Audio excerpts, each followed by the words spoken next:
ஒரு சின்ன பையன் ஒரு நாள் சந்தையில் நடந்து போயிட்டே இருந்தான். போகிற வழியில் கீழே ஒரு அழகான விளக்கு கிடந்தது. அந்த விளக்கு பார்த்த உடனே அவனுக்கு ரொம்ப பிடிச்சிருந்துச்சு. ஆனால் அந்த விளக்கு கொஞ்சம் உடஞ்சி தான் இருந்துச்சு.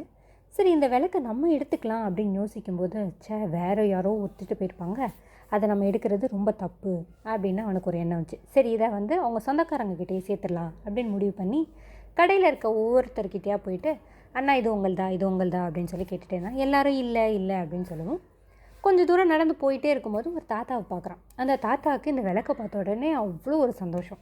சரின்னு பக்கத்தில் போய், தாத்தா இது உங்கள் விளக்கா அப்படின்னு சொல்லி கேட்குறான்.